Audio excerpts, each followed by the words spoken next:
ትናንትና አንዷለም ብዙ ነገር ሲናገር ነበር እና እያንዳንዱ እኔ ስሜን ጠቅሶ ነበር። ሊበን ያውቃል ብሏል። እኔ የማውቃቸውን ነገሮች እኔ ብዙ ጊዜ እዛ ቤት ስለነበርኩኝ የማውቃቸውን ነገሮች እያንዳንዱን ነገሮች አሳያችኋለሁ። መጀመሪያ ሁሉንም ፎቶዎች አስቀምጥላችኋለሁ። ከላይ መጀመሪያ ማርች 8 2023 አንድ ላይ መኖር ጀምረዋል። እዚህ ጋር ሌላኛውም አርቲስት አለ አንድ ላይ ቤት እሱ ቤት ሆኖ ምናምን ሰንሻይን ያለው ማለት ነው። ከዛን ማርች 8 አንድ ላይ መኖር ጀምረው ማርች 19 ላይ ነው ልደት እያከበረች ነበር። የልደቷ ቀን ነው የመጀመሪያው የደበደባት ማለት ድብደባ አንዷለም ጎሳ ያደረገባት ቀን ላይ ማለት ነው። ይሄ ደግሞ የቪዲዮ ለቅቄው ነበረ የምታስታውሱ ከሆነ እዚህ አይኗ ጋር እንትን ያለው በጣም እንትን ብሎ ነበር በልዞ ነበር። ፎቶን ስለማስቀምጠው ታዩታላችሁ። እዛ ላይ የነበረው ነው የመጀመሪያው እሱ አለ። ኢቨን ከሳምንታት በኋላ ራሱ ሪከቨር አግታ ምናምን የሚያሳዩ እንትኖች አሉ። ሁሉም ከጋላሪያው ላይ ያገኙት ስቲል አለ። ከዛ በኋላ ደግሞ የእንትኑ አለ የኦክቶበር 14 2023 የእጇን ሰብራ የታሽጋለችው ይህም ከስልኳ ላይ ነው ያለው። ከዛን ፌብሩዋሪ 29 2024 ይሄ ፎቶ እዚህ ላይ የምታዩት ከሆነ ጊታር ይዟል ይሄ። ስለዚህ ከዚህ በኋላ ይሄን ጊታር የሰበረበት ቀንና ሽጉጥ የተኮሰበት ቀን ነበር። አንድ ቀን ነው ይሄ የተፈጠረው። የዛን ቀን እኔ ነበርኩኝ ቤት ውስጥ ማለት ነው። ከዛም ጠዋት አንዷለም ያው ሌሊት አምሽቶ ነው የሚመጣው። በቃ ጠዋት ሊነጋ አካባቢ ሲል ነው የሚመጣው ወደ 11 ሰዓት አካባቢ ምናምን እና ሁሌ የዛን ሰዓት ጭቅጭቅ አለ በአንዷለምና በቀነኒ በኩል ሁሌ በዛ ሰዓት ጭቅጭቅ አለ። ሁሌ ይቀያየራል። በቃ ጠዋት ሊነጋ አካባቢ ሲመጣ ሁሌ ተቀያይሮ ነው የሚመጣው። ከዛ የዛን ቀን ተኝቼ ነበረ። እኔ 1 ሰዓት አካባቢ ይሆናል ተኝቼ ነበረ። እኔ ገስትሩም ነበር የተኛሁት። ከዛን ቀነኒ ሮጣ ገባች እኔ ያለሁበት ክላስ ማለት ነው። ከዛን በሩ ስዘጋ የዛን ጊዜ ተነሳሁኝ። ከዛን ምንድነው ናሰ ጊዜ እንትኑን ይሄ ጊታሩን ውርውሮ ሲሰብረው ነበር የዛን ቀን ኮሪደሩ ላይ። ከዛን ምንድነው ናሱ ጊዜ ተነሳ አንተ ለማጋት ትሄዳለህ ምናምን ነገር አለችኝ። ከዛን ምን ተፈጥሮ ነው ምናምን ስላት ጊዜ ከዛን ሽጉጥ አቀባበለ አንዷለም በሩ ጋር ቆሞ ማለት ነው። ከዛን እኔ ላናገረው ናሱ ጊዜ ከዛን አይሆንም ይመታሃል ምናምን ብላ እሷ አይተኩስም አንተ ተረጋጋ እኔ ያናግረዋለሁ እንዳትገባ በመሀል ብላ በሩን ከፍታ ወጣች። ከዛን ሽጉጡን ፊቷ ላይ ደቀነባት። ከዛን የሆነ ፎቶ አሳያት። ይህ ፎቶ አንቺ ነሽ አላት። እሷን አይደለሁም አለች። ከዛን እህቱን አሳያት። መጽሐፍ ቅዱስ ይዛ በጣም ማለችለት እኔ አይደለሁም እናቴ ትሙት ምናምን ብላ ማለችለት ቀነኒ። ከዛን አንቺ ነሽ ምናምን አላት። ከዛን ወደ እንትና ዞረ ሚጣ ጠይቃት። ሚጣ እሷ አይደለች ምን ሆነ አንዷል ማለችው። ከዛን እኔን ጠይቀኝ እሷ አይደለች ስለ ጊዜ ከሷ ላይ ይዞ የነበረውን ሽጉጥ ወደ ሸተሩ አዙሮ ሸተር ላይ ተኮሰዋል። እሱንም ፎቶ ላደርግላችሁ እችላለሁ። አሁን ምናልባት ላላገኘው እችላለሁ። ካገኘሁት ግን አስቀምጥላችኋለሁ። ከዛ ቀጥሎ እያንዳንዱ ነው ማሳያችሁ። ከዛን ይሄኛው ፎቶ አለ። ይሄ ፎቶ ማለት አንዷለም ጎሳ በኢሬቻ ኮንሰርት ላስት ታይም ያደረገው ከዛ በኋላ ከተመለሰ በኋላ በሆነ ብር ምክንያት ከሌላ ሰው ጋር ተጋይቶ በሱ ሰበብ እሷን ሊደበደባት። ይሄው የፀጉሯን መመሳሰል ትችላላችሁ። የዛን ጊዜ የነበረ ፎቶ አለ።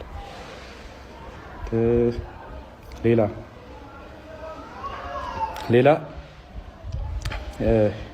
ጃንዋሪ 27 2025 ይሄ ፎቶ አለ።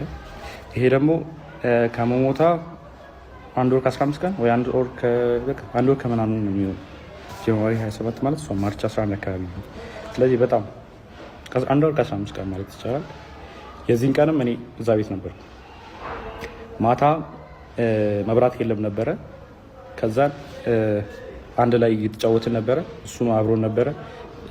እህቱም ነበረች። አንድ ላይ እየተጫወትን ነበረ። ከዛን 4 ሰዓት አካባቢ የሆነ የሚጠቃቀማቸው ነገሮች አሉት እሱ የራሱ የግል ሱሶች ምናምን ነገር አሉበት። ከዛን እሱ ሊጠቀም ስለፈለገ የሚጣናተኝ ምናምን ሲላ ጊዜ ከዛን ያው እኔ ፊት ማድረግ ስለደበረው ምናምን ብዬ እኔም ገብቼ ተኛው። የሚጣምተኛል።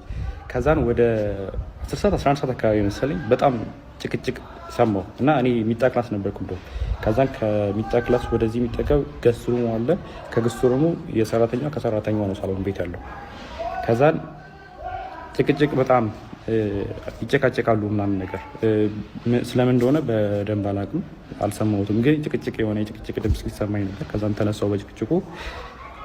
ከዛን በመሀል አልገባም ብዬ ለረጅም ሰዓት ቁጭ አልኩ። ከዛን የሆነ ሰዓት የሚወድቅ ነገር ሰማ። ከዛን የዛን ጊዜ ከፍቼ ስወጣ ቀጥታ በኮሪዶር ላይ የነበረው አንዱ አለም ነበረ።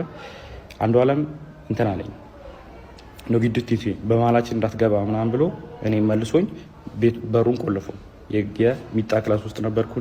በሩን ቆልፎት ከዛን 5 ደቂቃ ምናምን ቆይቶ መጣና ከፈተው። ሂድና አናግራት አለኝ። ከዛን በሩ ጋር ሲሄድ ጥርሱ አካባቢ ደምቷል። ከዛን ጥርሱ አካባቢ ደምታለች። ወድቃ ዝም ብላ እያለቀሰች አይደለም፣ ዝም ብላ ቁጭ ብላ ነው። ከዛን ሚጣን ቀሰቀሳት። እዛ ሚጣና እኔ ወስደን እሷን ሚጣ ገስትሩም ለእኔ ይለቃልኝ ነበር የእሷን ክላስ። ከዛ እሷ ገስትሩም ነበር የነበረችው። ከዛ ገስትሩም አስገባናት ከሚጣ ጋር። ከዛ በኋላ እንደዛ ሆና እኔን ስታይ ማለት እኔ እንደዛ ሆኜ እሷን ስላየኋት በጣም አለቀሰች። እኔ እንደዚህ ሆኜ እኮ ምናምን ብላ መልቀስ ጀመረች ምናምን ነገር። ከዛም በጠዋት ተነስና ሂዳለች። ከዛም ወደ 11 ሰዓት አካባቢ ይሆናል የዛን ሰዓት። ከዛን 12 ሰዓት ተኩል ያው አልተኛውም፣ ዝም ብዬ ቁጭ አልኩኝ። 12 ሰዓት ተኩል ሲሆን ወጥቼ ሄድኩኝ እና ፎቶ ካያችሁት ከላይ ሰዓቱ እኔ ከሄድኩኝ በኋላ ነው የተነሳቸው እነዚህ ፎቶዎች ማለት ነው።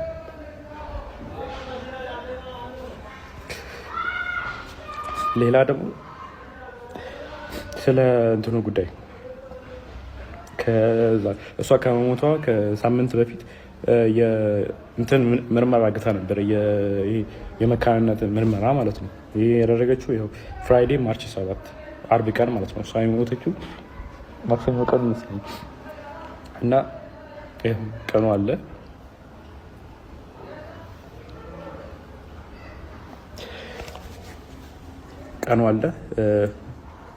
ኒው ላይፍ እና የሕክምና ምርመራ የመካንነት ያደረገችው ራሱ